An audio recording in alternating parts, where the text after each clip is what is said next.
And we are back with my first solo episode.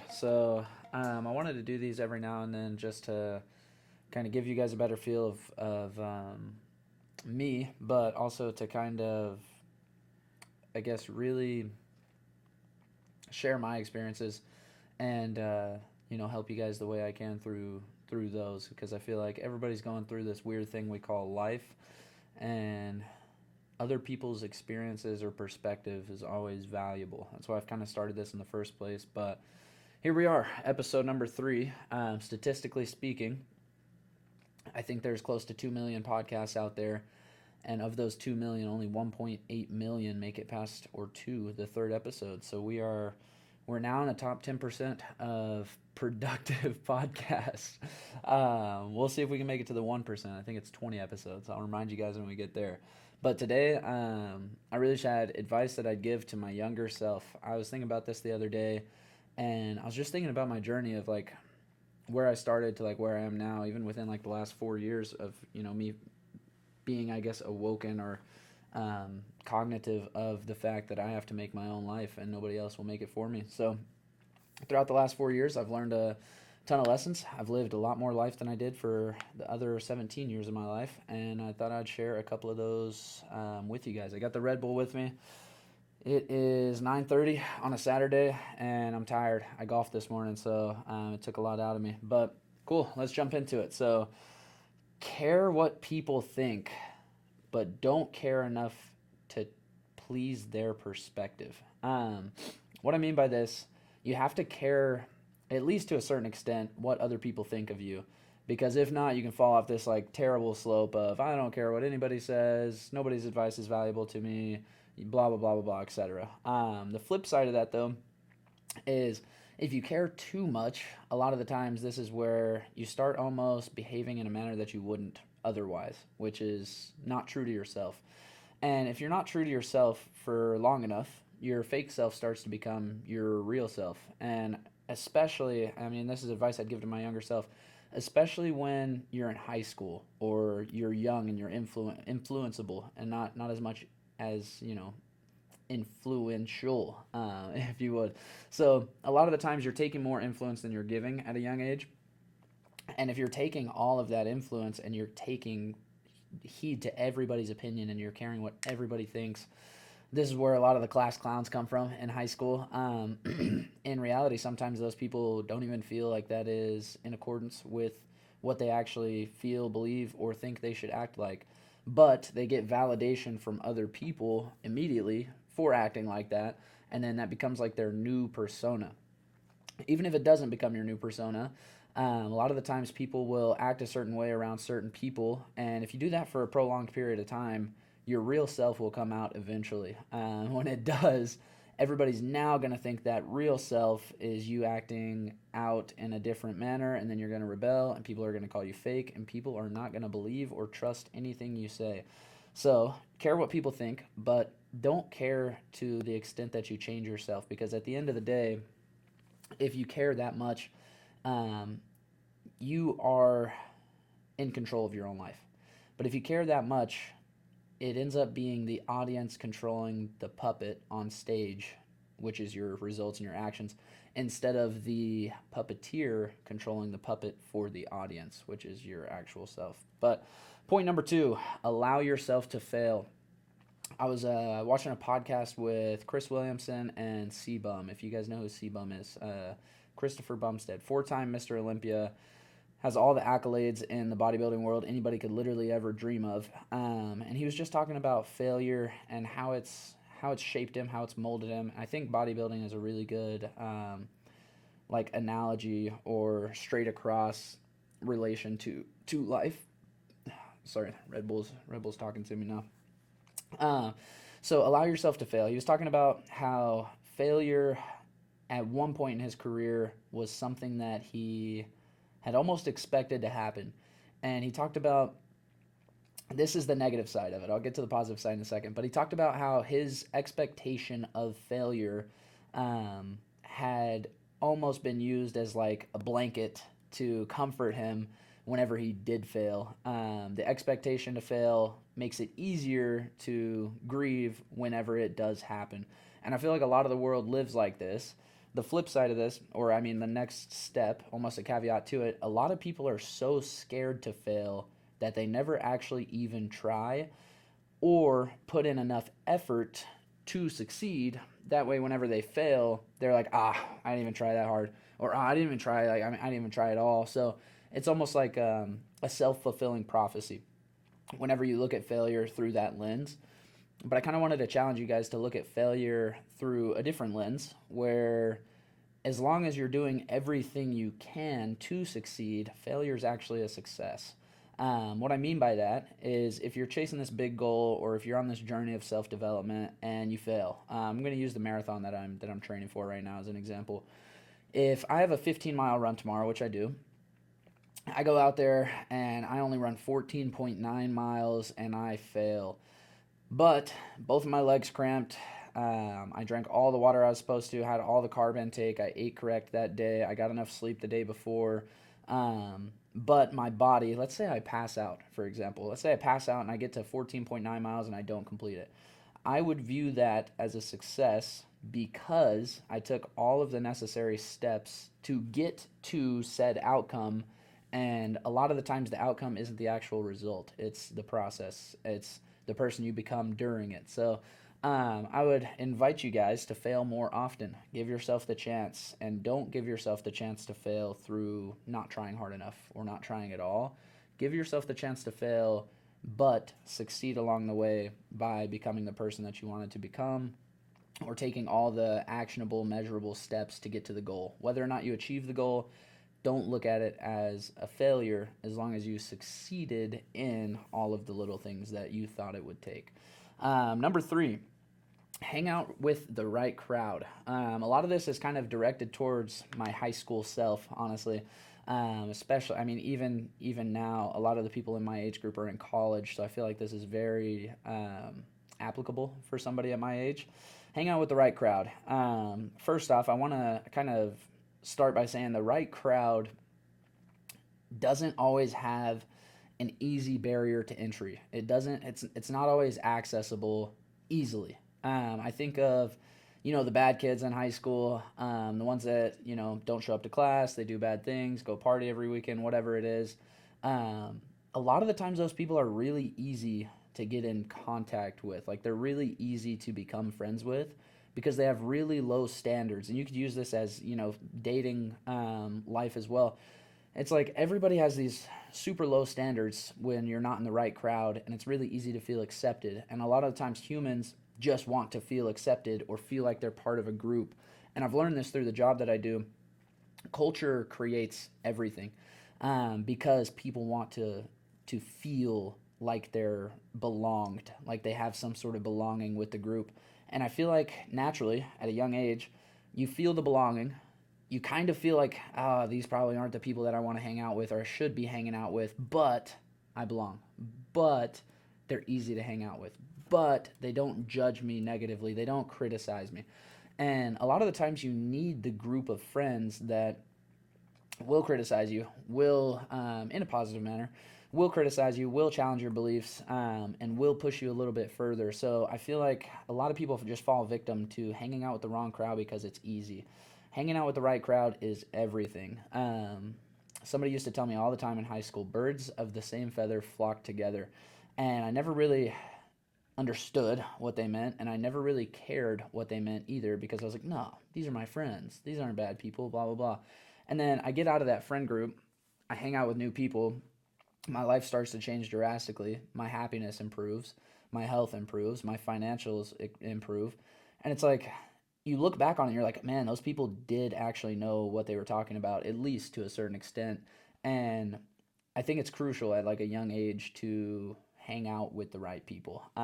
Next point beyond that is seek wise counsel. You need to have some sort of mentors in your life, and you can't be scared to ask the weird or hard questions. I feel like this world that we live in today is just so soft and so adverse to complicated things. Like, we just live in this world where you can type something in and boom, next thing you know, right? But a lot of the times, the perspective you get from the internet is a skewed perspective because there's very few ultra successful family men, ultra successful businessmen, ultra successful physical shape men or women in the world. And a lot of the times, if you don't seek those people out and if you don't ask those people those specific questions, you get the answer that you're wanting to hear. Like, if I was to Google right now, does having above 20% body fat really make a difference in my health? Most of them would probably tell me no. But in reality, the guy that has a six pack, has a 10% body fat percentage, and he's maintained that for 20 years, probably knows how much more energy he has now versus when he didn't have the physical condition he was in now. He probably has done the research on the opposite perspective of, yeah, it'll probably increase your chance of getting heart disease, like whatever it is. So, seek wise counsel, have mentors, reach out to them, take them to lunch, provide value to them first, and they will provide value infinitely more to your life just because of the position and the perspective that they have now. A lot of the times, mentors are actually very willing to kind of like stick a helping hand out and guide you along the way. I was reading, or no, I was listening to a podcast, Ed Milet last year, Rory Vaden, author of one of my favorite books. He said, "You're most perfectly positioned to help the you once were." And I feel like a lot of mentors understand that at like a fundamental level without actually understanding it. Like, they just act as if they understand it, but they probably never heard that quote or seen anything close to it. So don't be scared of reaching out to mentors. Like, me at first, like, I like hated being the guy that was seen as like, hey, can you answer this question? Or, hey, can we hop on a call sometime? Or, hey, can I take you out to lunch? Now it's like, if I even second guess myself on, oh, maybe I shouldn't text that person, I text that person immediately and ask for advice. In return, I try to see if I can provide value to their life in some form or fashion. Let's see, number 4 or 5.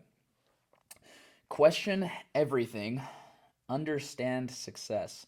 So, what I mean by this is everybody that I know that is not successful at an extreme level acts in a certain way throughout their day to day life. They go to work, they come home, they watch football games, they eat bad food, they watch TV for a couple hours, and then they wake up the next day and do the exact same thing. So, what I mean by question everything is question how that guy got successful. Question how that guy is in better shape than 99% of humans. Question why this person in your circle doesn't have anything that is worth striving for. Question everything. Whenever you see somebody defending a sports debate like their life depends on it and they've never met either one of these people that play professional sports and those people don't know their name, question why they do that. Like, what is the motive behind that? Question everything at a young age and understand success. Like, through these questions, you'll get these answers and you'll start to understand. Like, I'll use Sebum as an example. I referenced him earlier, the bodybuilder. If I looked at, so once I asked these questions, I'm like, why does he look like that? Why is he lifting? Why is he doing that certain lift in the gym? Why is his meal prep exactly measured? Like, why does he do all these things? Why does he take ice baths? Once you understand all those things, you start to get like this blueprint for success, because there's this quote that I love. It says, "Success leaves clues for those who are willing to seek them." So if I looked at Sebum and I understood it, I questioned his success, and then I understood it. Next thing you know, I could say, oh, I just need to eat X amount of chicken and rice a day. I need to be in this caloric deficit or this caloric overload, whatever you would call it. And I need to lift these weights. I need to hit this muscle group this day. This day I need to get this much sleep, and I need to do it for X amount of years. And I can get a similar result to him, because success is just like a math or a science. It's just simple as could be once you understand it. So ask the questions, get the answers, understand it, and then if it's something that you want to move forward with, you can move forward with some sort of confidence, knowing that that result will most likely end up giving you something similar, I guess you could say. Next one. America is a business. Play the game how you wish, but first understand how the game is played so you can win instead of playing until the day you die. We live in a capitalistic economy. Literally everything is being sold to you all the time. And if you're not on the end that's selling something, you're on the end that's buying something. And if you get stuck in that endless loop of buy, buy, buy, buy, don't produce, don't sell, or don't add value anywhere, you're just going to be stuck in that game for the rest of your life. Like, going back to the professional sports reference, those people want you to argue over whether or not LeBron is better than Michael Jordan, because that at the end of the day is going to give you some sort of like social pressure if you're on Michael Jordan's side to go buy Jordan shoes just so you can prove your alliance with Jordan, or go buy a Lakers jersey for LeBron and have LeBron's name on your back. Like, those things, it's so crazy to think it's all a business. They want that to happen because whenever you guys get in those arguments and you guys have that social pressure and you guys go buy those jerseys, they make money. They sit back and almost probably honestly laugh at people who almost have like this cult like following over some random public figure that they've never met. So understand how the game is played. Figure out how you want to play. If you understand how the game is played and then you come to the conclusion that you want to play it like that, good for you. I'm all more props to you, hands down. Like, knowing what you want and doing it, that is one thing that I will respect forever. But if you just play the game mindlessly and you don't understand how it's played, you will get beat 99 times out of 100. There's every now and then there's that one guy that gets lucky, but imagine you're playing chess against one of the world's best chess players. He'll probably have checkmate within 30 seconds to a minute because you move the wrong piece or whatever. I'm not a chess guy, but you understand the analogy. Next, be open to new opportunities and experiences. You never know what might be your thing. At a young age, this is like extremely important, and this is really good advice for my future or my past self, because you get within your friend group, you get within your niche, you play basketball in high school, you play XYZ sport, and you get very, very dialed in on one thing without having any experience. You tell yourself your whole life that math is your favorite subject, and that's why language, history, and science suffer, because math is your thing. Be open to experiences. Understand that you have seen like 0.001% of the world so far.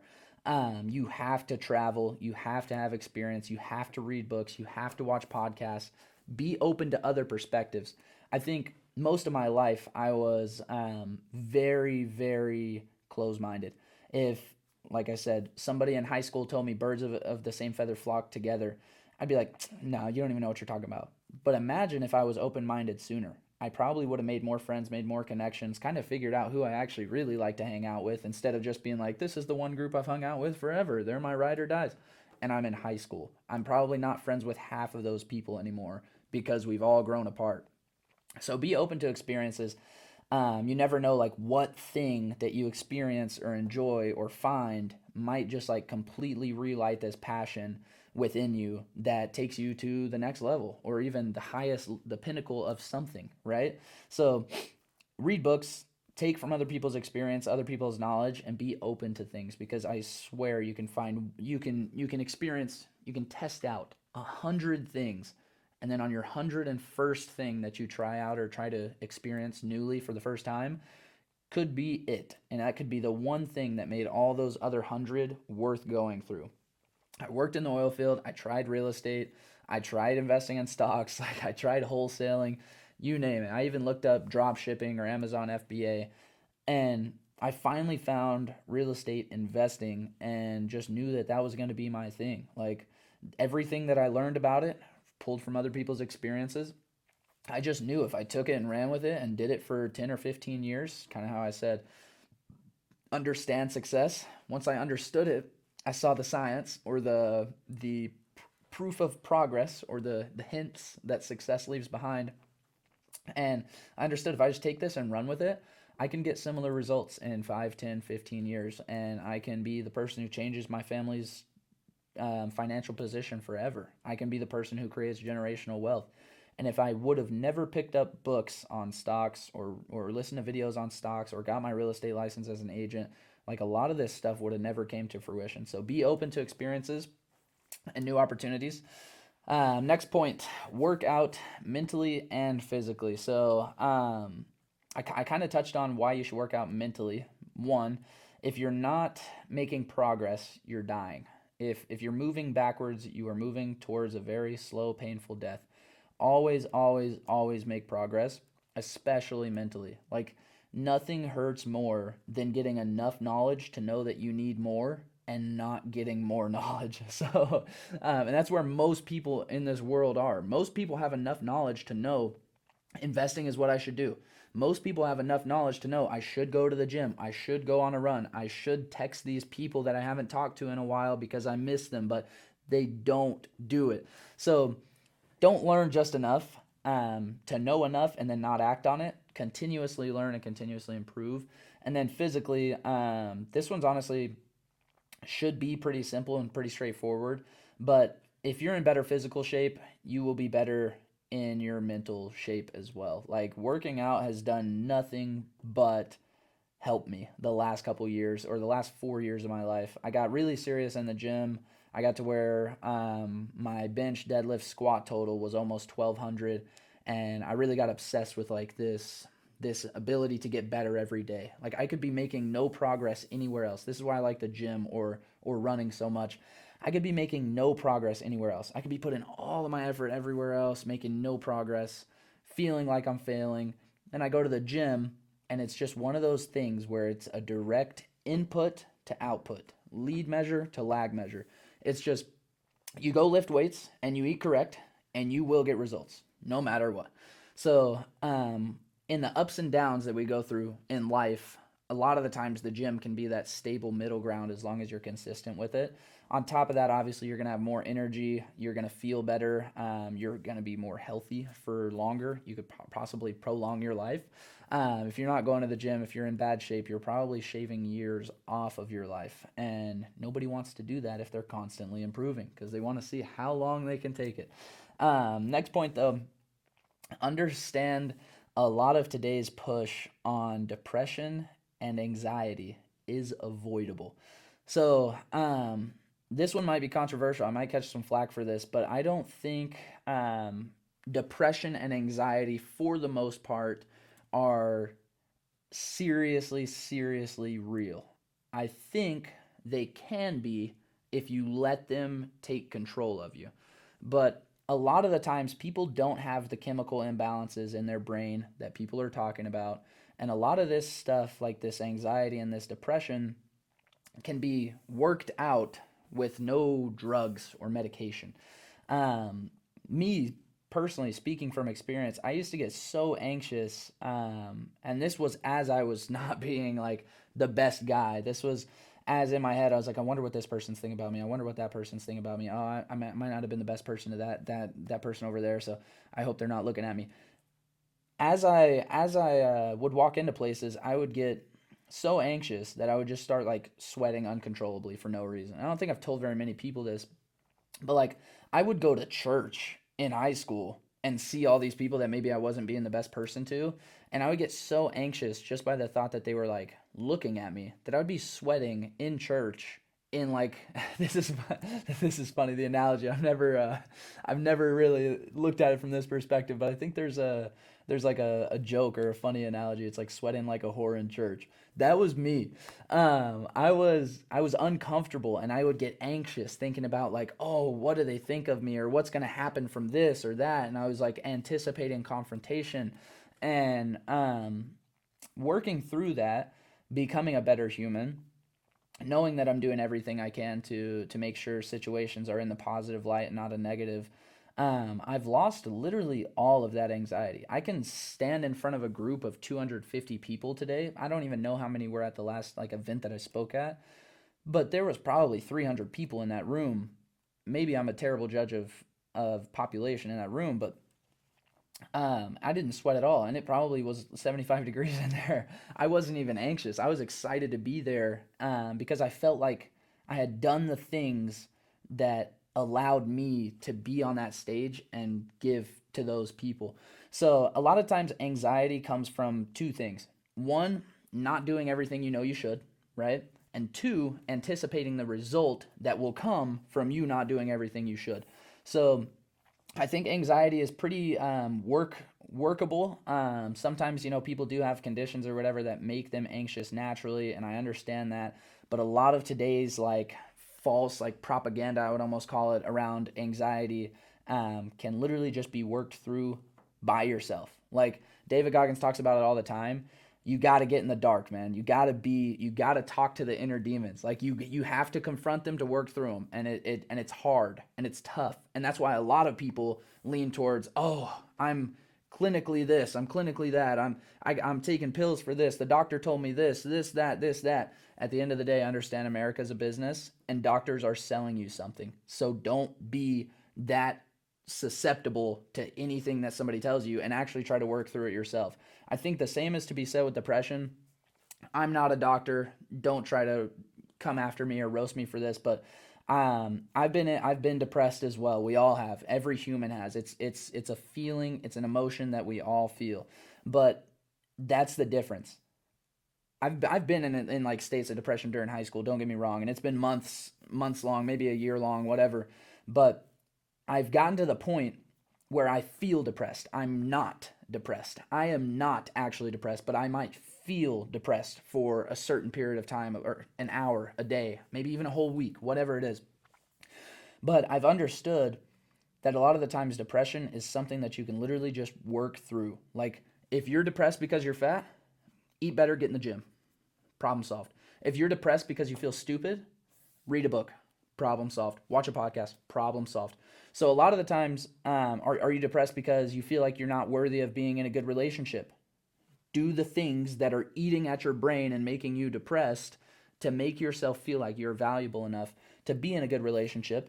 And odds are, by the time you get to that point, you don't even need a relationship to validate the fact that you are worth it anymore, because now you've overcome your depression. You're happy. You're like a light in a dark room, and you don't need anybody like external validation, because it's all within yourself, because you've proved day in and day out to yourself that you can do this, you can stick to this, you're a man of your word, whatever it is. So hate me if you want for that opinion, but I will stand behind it very strongly.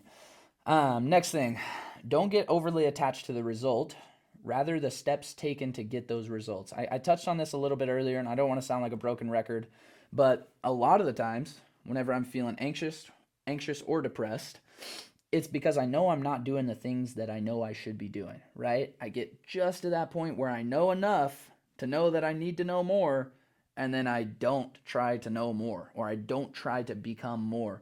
And a lot of the times this is where anxiety comes from. Anxiety, I feel like, oftentimes comes from living in the future. Oh, what if this happens? What if this happens? I hope this doesn't happen. One of the coolest things that I've ever learned doing door to door sales. A good friend of mine, Hiram Dolan. I hope you watch this, man. I love you. He gave a training one morning. We do trainings like every morning. So the ones that stand out are pretty impactful. He gave a training one morning my rookie summer, and I was really, really worried whether or not I was going to hit my goals. I wasn't having the best sales week. I was working my ass off, trying to just getting after it, training, knocking all the doors, talking to all the people, and it just wasn't falling how I wanted it to. And he gave this training, and the title on the board was "Worry Once, Suffer Twice," and he took that one header and expanded on it for 30 or 45 minutes. But he just talked about how through his past experiences he would worry so bad, like, I hope this doesn't happen, I hope this doesn't happen, I hope this doesn't happen, and it's anxious, right? He's feeling anxiety, and then that almost becomes this self-fulfilling prophecy of it actually happening the second time. And now, instead of him only feeling pain once when it happens, he felt the pain for a whole month in anticipation of the pain, and then felt the pain. So that one's super, super, like, almost like enlightening to me. Once I heard that, I was like, man, I just got to stop worrying about all this other stuff, because at the end of the day, I only have so much energy. And if 30% of my energy is going towards, oh, I really hope I hit this goal, I really hope this doesn't happen, I really hope this doesn't happen. Now, instead of me using 100% of my energy to make sure the outcome doesn't happen, I can only use 70% because I'm already using the other 30.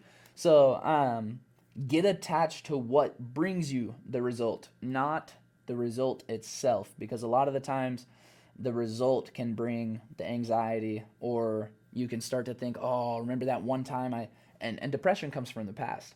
So remember that one time I didn't do this and I wanted to, man, that sucked. And then you go back to anxiety, living in the future. Learn to live in the present moment and learn to get absolutely obsessed with taking the stairs, laying the brick, laying the next brick, building the house, building the Great Wall of China is one brick at a time. So learn to get obsessed with that one brick at a time. Next topic. So learn to find peace in the fact that you know you're on the right track. A lot of people will tell you otherwise. So give me a second. I can feel my voice getting raspy. So learn to find peace in the fact that you know you're on the right track. First off, what does that mean? Second, a lot of people will tell you otherwise. So once you learn how you understand that America's a business, you ask the right questions, you seek wise counsel, you've seen other people's experiences and results, and you understand the game. You know which game you're trying to play. You have to understand most people don't know what game they're trying to play. So you're on this path trying to pursue this, and they're on this path trying to pursue this. And they'll start to give you advice on how to get this, which will never get you this. I've had a couple people in my life, as I'm telling them, I'm a young kid, 18 years old, just opened my own stock brokerage account, and I'm like, oh, I'm gonna trade stock options. Oh, I'm gonna do some long-term investments. I'm gonna buy Tesla. I'm gonna buy Apple, Google, Amazon, whatever it is. And they're like, oh, have you ever looked into life insurance? You should really get life insurance. Like, it could be worth $1 million by the time you die, and it'll get paid to your family. And that almost derails me from the track I'm on over here.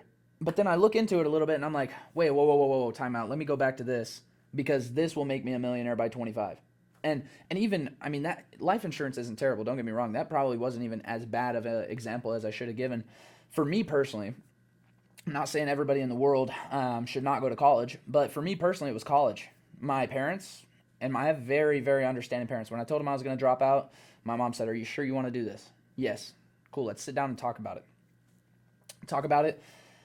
She trusts me at this point because I have learned. I understand how the business is, how the game is played. I've been reading, 70 books by this point probably, and I sit down with my mom and I'm like, I'm looking into stoicism at this point, like a philosophy. It's just about not letting other things affect you, right? That's the dullest way I could put it. I sit down with my mom and I'm like, I literally can't do a college assignment without it absolutely ruining my day. And do you know how little things, like how many things could never ruin my day? Like, there is a very finite amount of things that could throw me off, and this is one of them, because I feel unaligned with me doing this work and me spending this time on the result that I'm going to get. So for me, getting back on track, knowing that I was on the track or on the path that I was on, and knowing that I was still doing college for absolutely no reason, pissed me off to an extent that I can't even describe. Like, I hated college because I knew it wasn't for me. I knew I was going to succeed elsewhere. And other people told me otherwise a lot. That's why you have to seek wise counsel. I'm not saying my parents aren't smart, but I am saying my parents went to college and they didn't take the route that I just knew that I wanted to take. And it's nothing against them. It's nothing against anybody that doesn't take this path. But if you're the one that's on it, you can't just let somebody pick you up and put you back on the other path. So be at peace with that. Understand that people won't understand you. Understand that your friends that are going out to party, if you're in high school, if you're still in college, or even, late 20s, and don't have kids yet, all of your friend group that goes to party on a Saturday night will not understand you when you're in here at 10:03 p.m. on a Saturday recording a podcast that doesn't have that many viewers yet. Like, it's okay. I'm at peace knowing that I'm on the right path, because I know I will continue to do the things that I need to do. I understand the game, and at the end of the day, it's just time. I just have to do it for a long enough time, right? Like I already said, we're in the top 10% of podcasts right now. Maybe not by viewership, but by consistency. Only 10% of podcasts get past their third episode. So here we are. Next point, journal, write visions, plans, and thoughts. So this one was big. I was talking to one of my guys about this the other day. One, journaling will completely give you this like clarity that nothing else will. If you sit there and think, you can only think one or two thoughts at a time, right? But if you journal, if you sit there and you're like, what do I want out of my life? Why am I doing X, Y, Z right now? What does my future look like? What am I going to do to achieve it? Blah, blah, blah, blah, blah, blah, blah. You sit there for an hour by yourself. I guarantee you, no matter where you're at, your life will change within the next year. If you can sit down for an entire hour with no other distractions, do not disturb, you name it, and just sit there and write to yourself. Like, the power of that is almost incomprehensible. But incomprehensible.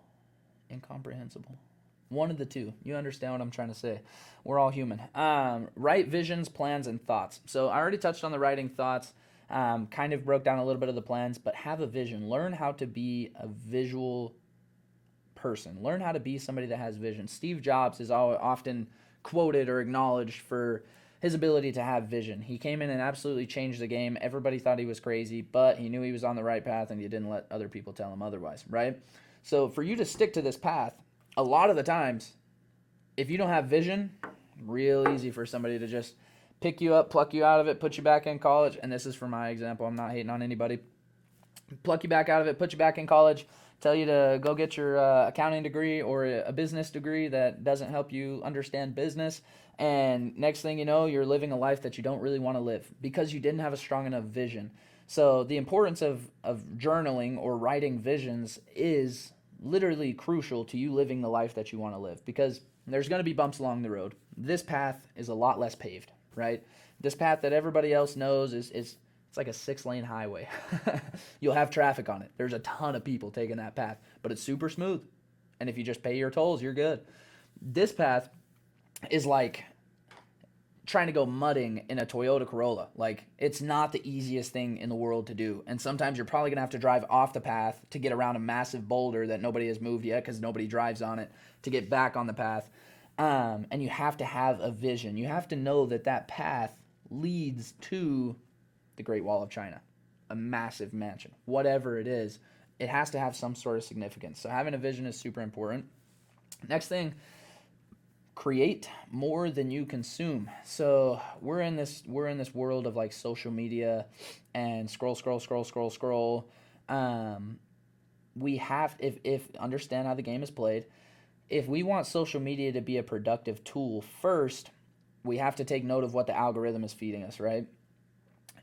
Dislike every video that you don't feel like plays into what your goals or what your vision entails.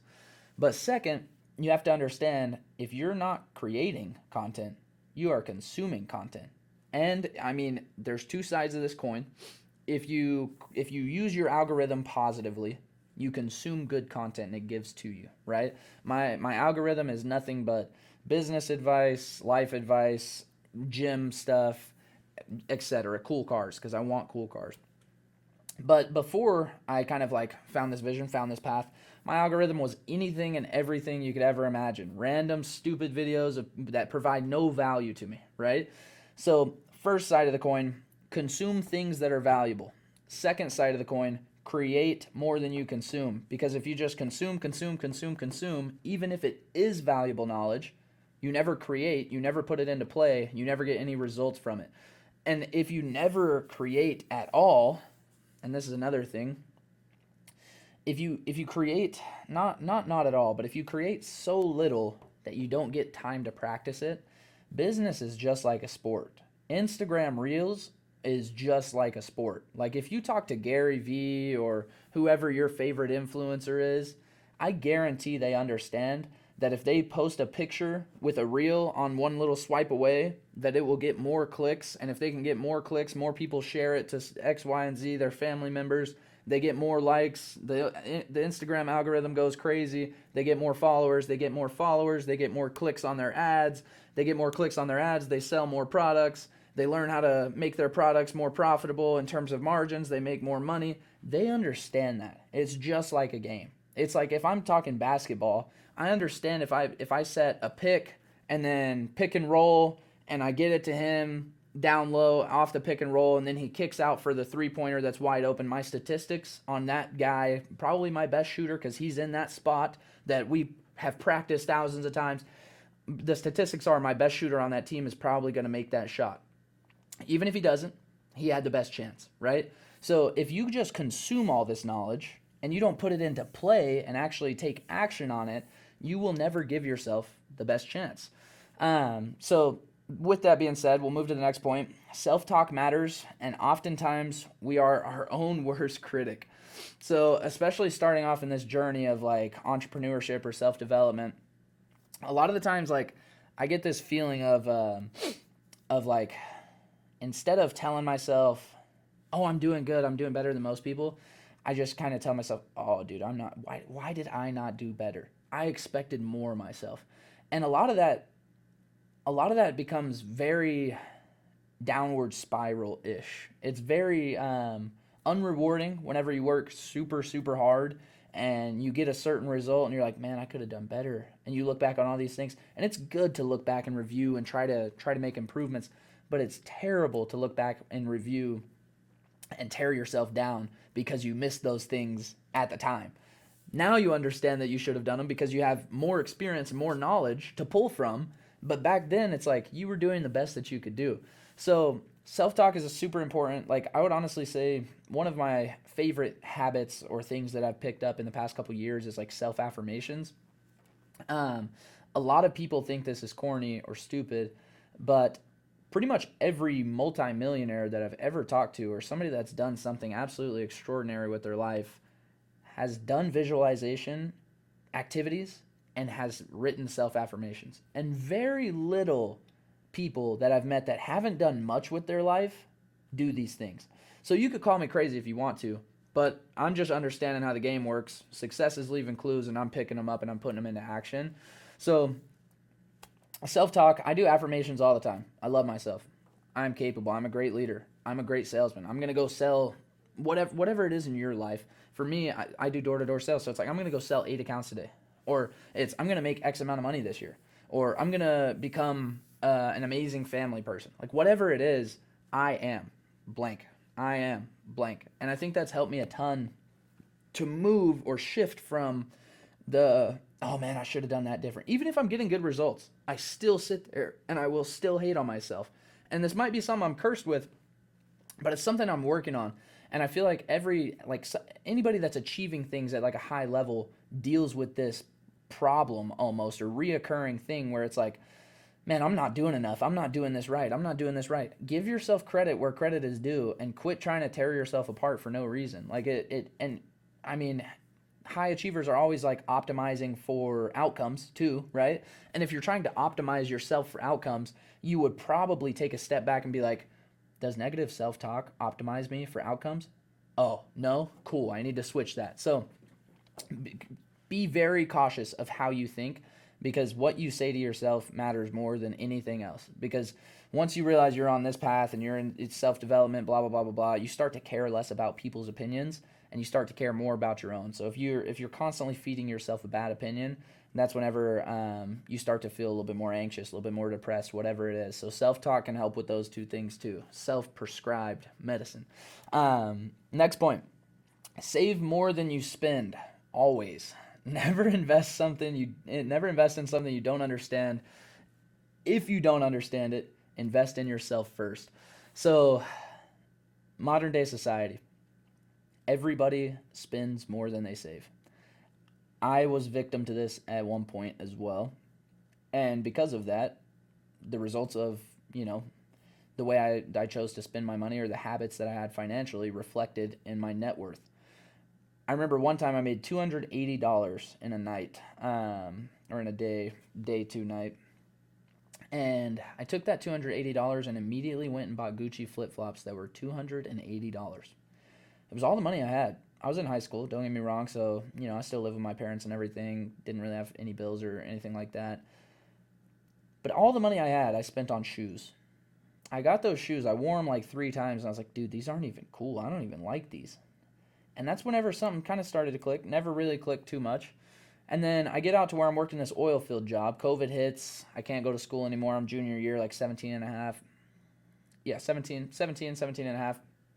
And I get to working with all these grown men, like 40, 45, 50, 60 sometimes year olds, and they've got a lot more experience than me. And I'm just sitting here working 12 hours, 14 hours a day, like hard oil field work. If you know what a roustabout is, like, it's not easy. Driving an hour to and from. So most of the time it was like 14 to 16-hour days. I would leave at like 4:30 to get there at 5:30 when the sun starts coming up, so we could start working while it wasn't too hot during the summer. We could kind of like get a little bit of a cooler couple hours at work, and then I would get home at like 6:30, 7:30, sometimes like 8:30 at night, and I would do that 5 days a week. And I remember working with these people, and I'm talking to them. I'm starting to kind of question everything, and they're like, "Yeah, man, I'm just not making enough money. Car payments this." They're always complaining about something. Car payment this, mortgage, rent, whatever it is. And I just remember one day having this like paradigm shift of like questioning everything. Why is it that these people work so hard, and they're genuine people? They're the hardest workers I've ever met till this day. And they're really genuine people. I'm talking like they might not even have enough money really to like make their mortgage payment that month, and they're bringing me food at lunch. I'm like, thanks, man. I'm like, I really appreciate you. But in my head, I'm like, what are you doing? Why are you spending like this? So save more than you spend. Back to this topic. A paradigm shift happened, and I was like, I can't live life like this. I don't know what it is that they're doing different than somebody that has 4 cars that are worth more than one of their houses, or their only house, or the house that they're renting. But they're doing something different. So I started studying it, and I realized that the main key principle is literally just save more than you spend, learn where to invest that money once you save it, and only invest in things that you understand. So a good example of this is early in my investing days. I was saving more than I spent. Right, I got that like theory down. I was saving pretty much everything. I wasn't spending any money at all. I think I had saved $6,000 or $7,000 at 17 and a half, which was pretty good for me. And I remember immediately jumping into the investing game because I'm like, dude, I got 7 grand. I can't just let this sit on the side, right? So I immediately jump in the investing game. I buy some stocks, some dividends, some long-term plays, and then I start doing these things called options trades. And I was trading options on companies that I thought I understood, but actually had no fundamental understanding of what earnings was. Like I know what earnings is, but I didn't understand that every single quarter a company that's publicly traded had to report their earnings to the stock exchange, and if their earnings weren't better than last quarter, then the stock price could fall. And I'm swinging these options trades, which are pretty much like for every $1 that the stock moves, I either lose or gain 100, essentially, right? So I'm swinging these options trades coming into earnings calls quarterly, and these options these options calls, the company's reporting negative earnings, and then these options are dropping, and then for every like $2, $3, $4, I'm losing $200, $300, $400. And one, I shouldn't have invested in them because I didn't understand them good enough. But two, me not understanding them fully didn't give me enough confidence to not sell out whenever I was down 500, because it was money that I was like almost gambling with. It felt like at some points, looking back in the day, I felt like I was making the right choices. But if you understand them, you can watch them go down. And if you understand fundamentally that X minus Y equals Z, whatever the equation is, 2 plus 2 equals 4, this stock is going to go back up in 2 or 3 months. I can hold it for 2 or 3 more months. And you won't feel anxious or like worried that money is going to keep going down because you actually understand the investment. Like I could buy real estate right now. I could buy a house that's worth $100,000 more than it's actually worth today. I wouldn't but for the sake of the example, I could buy that house and I could be 100% fine buying it $100,000 over what it's worth if I knew I was going to hold it for 10, 20, 30 years, because I know real estate is going to go up because I understand that investment. So only invest in things that you understand. If you don't understand them, invest in yourself first. This is something a lot of people overlook, and they just go to the Uncle Tim, whoever it is. They go to Uncle Tim and they're like, "Hey man, I heard you bought this stock in the stock market. Is it doing good for you?" "Oh, dude, I'm up 200%, man, blah, blah, blah, blah."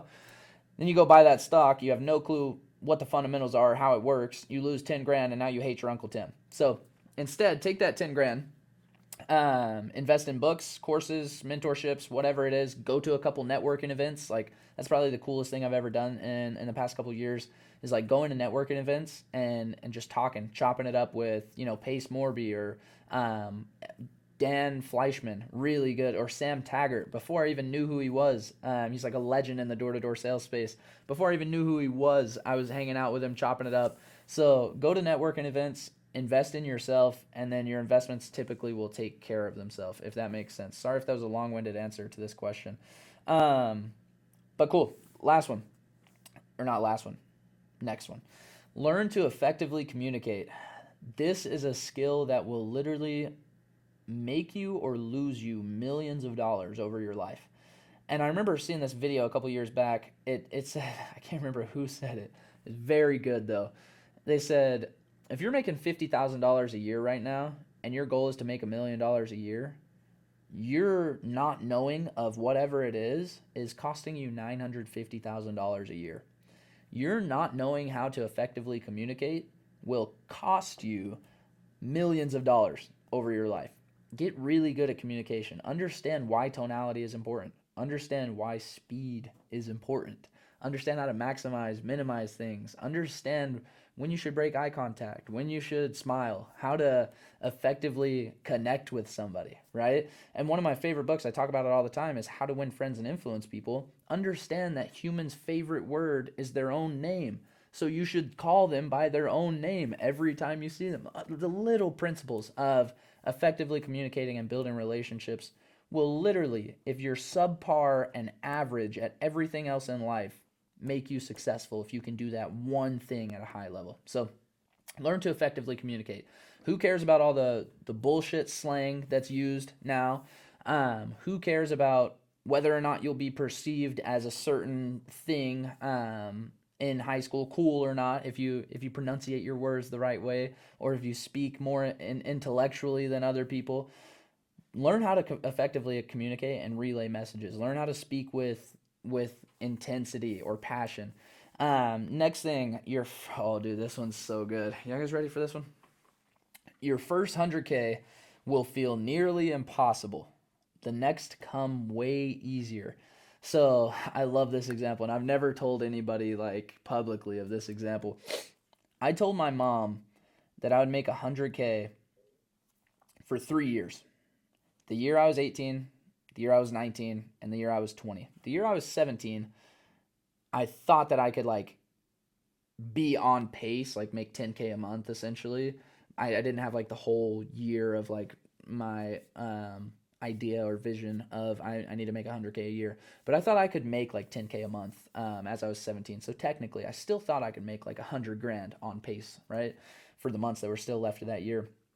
But I actually told my mom like I'm gonna make 100 grand at 18. I'm gonna make 100 grand at 19. I'm gonna make 100 grand at 20. Because at 18, I had just started selling real estate, and I understood maybe I'd have to do, you know, 5 million or something. I can't remember what the actual number was in real estate sales, and I broke it down. Okay, if the average home price around here is 280,000, I need to sell 2 houses a month or whatever it is, right? I think it was 2 houses a month.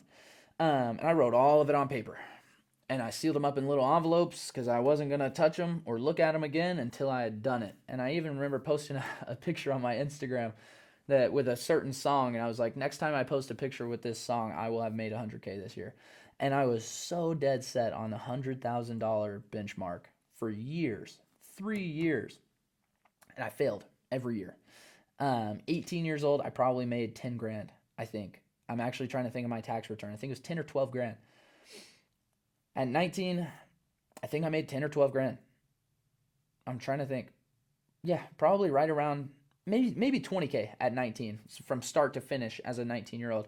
From 20 to 21, I probably made 80 grand ish, somewhere close to that. And this year, 21, the first year I've ever made six figures, I've made it multiple times over in the same year. Like, it's ridiculous. For 3 years, I did everything I felt like I could to generate this income, investing in stocks, buying real estate, doing like my retirement account, everything. Working hard, trying to find the right vehicle to work through to get to that process the fastest. And a lot of the times, I do want to touch on this too. Not just that your first 100K is going to be the hardest, but a lot of the times you have to work slow at first to be able to get somewhere fast. Like if if I was to give you the easiest case scenario of like, dude, I'll give you 100 grand tomorrow. You don't have to worry about making 100K. You wouldn't become the person that was worthy enough to make 100 grand. So you would probably blow it, use it ineffectively, and then struggle the rest of your life to make 100K again because it's a lot harder to get than your first 100K was.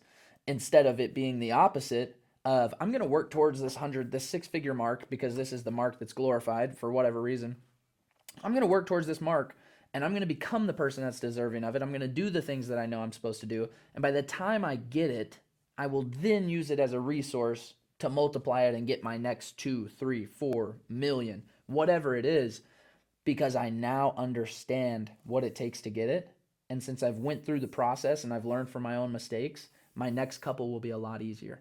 So a lot of the times the overnight success looks amazing and it looks like the thing that everybody wants and you just wish would happen to you. But in reality, it's probably the more negative of I would take the latter half of take a couple years to like struggle and not see success and fail and learn and then have the success of, oh man, I made 100K. I'm going to go do it again because I now know how to do it. And I can now see a couple little levers I could pull, which make it a lot easier and maybe even make 2 or 300 grand. So whatever the number is for you, just know your first is going to be the hardest. After that, it accumulates a lot easier. Once you get to your first million, if you're smart and you use it correctly, this isn't me speaking from experience because I'm not a millionaire, but from the wise counsel that I've sought, it gets a lot easier. So just play the game the way it's meant to be played and play it for the long run. Don't play it for the quick get rich easy scheme. Last point. When your dreams aren't normal, don't expect your life to be easy. Um, this one has hit me plenty of times, especially this last year. I've had huge goals forever, and this last year was one of those years where I set a goal that really just like took everything I had, took all the knowledge I had, took all the skill I had, it took all the energy, it took all the passion. Everything had to come together to make this goal happen. And at least that's what it felt like at the time. And I remember having a conversation with one of my good friends, Mark Wilmore, and I'm like talking goals, we're going over stuff, and it's like, man, I want to make a 250,000 this year, and this is a crazy goal, and it's going to be super hard to achieve. And I remember getting to the summer, it's punching me in the face, dude. Every time, and this is another thing. A lot of the times, your goals are defined by what you're willing to go through to get them. Who you are is defined by what you're willing to go through to get to your goals. Those are your morals in life, your standards, whatever it is. If your standards are very high in dating and you want to find a wife, you're probably not going to talk to random women and it's probably going to suck for a while because you feel lonely and bored, but that is what you're willing to go through to get X result, right? So I remember talking to Mark and I'm like, man, this shit is hard. I don't know if I could keep doing this. And he sits there for a second. He's like, yeah, man, I understand. It's tough for sure. He's like, but you know what a lot of people think? He's like, a lot of people think since you're in the right vehicle to make money, business, whatever it is, your $100,000 or your $200,000, your $500,000, whatever it is going to come easier. But he's like, at the end of the day, if you want to make a 250,000, 500 grand, a million, if you want a net worth of 100 million, you're going to have to do a $250,000 worth of work. You're going to have to do $500,000 worth of work. There's a reason why everybody's not making $500,000 because not everybody is willing to do $500,000 worth of work. So you have to come to this realization. And I mean, honestly, aside from the work aspect, you have to expect if you're going for something big in life, you have to expect it to take a toll on you to some extent or in some form or fashion mentally because it's not easy. People are going to shame you almost for not going out and partying on a Saturday and recording a podcast instead until you start getting results.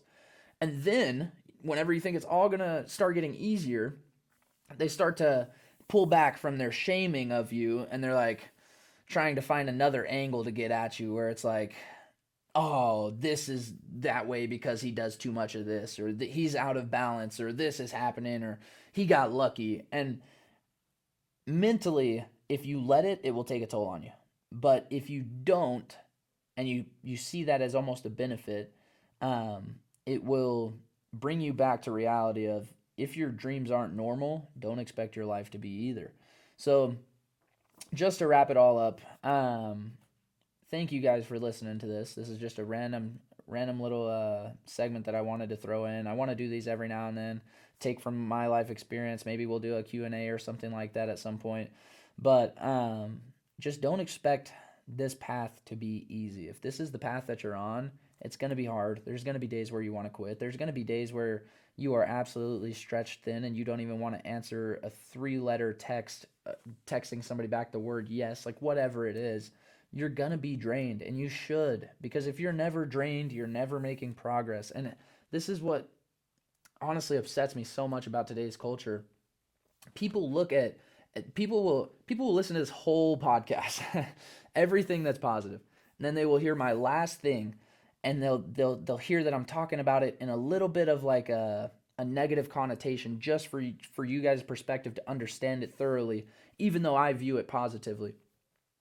And they will take that one clip or that last minute and use that as their excuse to never try to do the things that I'm doing, or somebody like me is doing, or somebody, some big guru on the internet talks about how hard it is, and then they're like, oh, yep, that's he's he's crazy for that. He's got his priorities out of whack, and they'll use all these excuses to make sure they don't do it too. And it's a justification for why they're living a normal life. So don't let that last part justify you living a normal life. Understand that I love it. And if I didn't, I wouldn't be doing it. I'm on this path for a reason. Other people have tried to pull me onto another path plenty of times. And they've called me stupid for taking this and anything you could imagine, right? They've doubted me. I've had weird interactions. People are like, "You sell pest control for a living?" Like, what? Like, yes, I do. And it's amazing. But back to the point, it's going to be hard. There's going to be days where you want to quit, and it's not going to be something that just comes naturally. And this is where a lot of people use those limiting beliefs and those justifiers of, oh, well, I'm just not naturally inclined for this, or I'm just not naturally inclined for this, I'm going to go try something else. And then 2 years later they're trying something else, and 2 years later they're trying something else, then 2 years later they're trying something else, because they're never naturally gifted at anything. And it's not that surprising, because most people aren't. So it'll take time. You got to kind of Kobe says it all the time, like, you have to dedicate yourself to your craft. Like, nothing ever worth doing will come easy.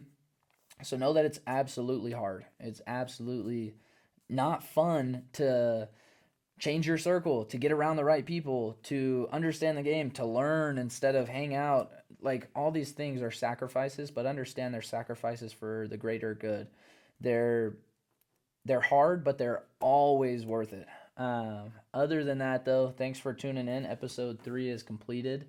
The Advanced Placement Podcast. Hopefully this takes off. We're gonna give it a run. That's for sure. I really enjoy doing this, and I look forward to having better and better and better guests on as we keep moving forward. And I hope to provide you guys with as much value as possible. So